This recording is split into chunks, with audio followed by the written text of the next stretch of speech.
Stove on பண்ணிக்கோங்க. ஒரு cooker வச்சுக்கோங்க. அதில் ஒரு 3 குழி கரண்டி அளவுக்கு எண்ணெயை சேர்த்துக்கோங்க.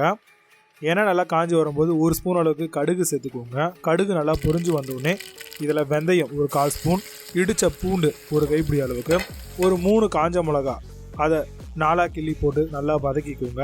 நல்லா வதங்கட்டும்.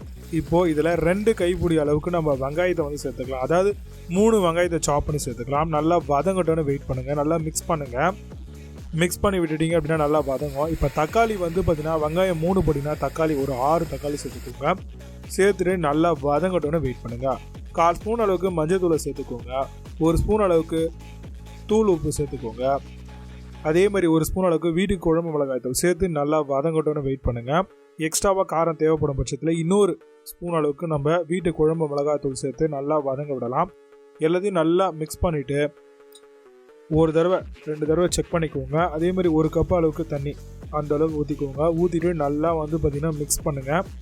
இதில் நம்ம கொஞ்சோண்டு கருவேப்பிலை சேர்த்துக்கிறோம். கொத்தமல்லி ஒரு கைப்பிடி அளவுக்கு சேர்த்துக்கிறோங்க. சேர்த்துட்டு நல்லா மிக்ஸ் பண்ணி விட்டுடலாம். இப்போது ஓரளவு கொதி வந்தோடனே குக்கர் மூடி விசில் போட்டுக்கலாங்க.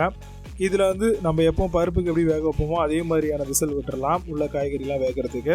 இப்போ விசில் நம்ம வந்து எடுத்துட்டோம். ஸ்டவ் ஆஃப் பண்ணிவிட்டு இப்போ விசில் எல்லாமே வந்து ரிமூவ் ஆகிடுச்சு. தட் மீன்ஸ் ப்ரெஷர்லாம் போயிடுச்சு. இப்போ நம்ம ஓப்பன் பண்ணோம் அப்படின்னா நம்மளுக்கு கடைசல் வந்து பார்த்திங்கன்னா உங்களுக்கு நல்லா ரெடியாகி வந்திருக்கு. இப்போது இதை ஒரு வாட்டி மிக்ஸ் கொடுத்துட்டு நம்ம அதில் இருக்கக்கூடிய அந்த தண்ணியை மட்டும் தனியாக வடிச்சிக்கலாம் ஒரு பாத்திரத்தில். இப்போது அந்த தக்காளி மட்டும் இருக்கும் அதை மசிக்கணும் இல்லையா, ஒரு மத்து போட்டு நல்லா வந்து மசிச்சுக்கோங்க. நல்லா மசிச்சதுக்கப்புறம் நம்ம அந்த குழம்பு இருக்கு இல்லையா, ஆல்ரெடி ஒரு கிண்ணத்தில் எடுத்து வச்சுருந்தோம்னா அதை ஊற்றி நல்லா வந்து ஒரு மிக்ஸ் கொடுத்துட்டு நம்ம இட்லி, தோசை இந்த மாதிரி என்ன மாதிரியான ஒரு டிஃபன் ஐட்டம் இருந்தாலும் தாராளமாக சர்வ் பண்ணலாம். ரொம்பவே சூப்பராக இருக்கும் அந்த தக்காளி பஜ்ஜி. கண்டிப்பாக ட்ரை பண்ணி பாருங்கள்.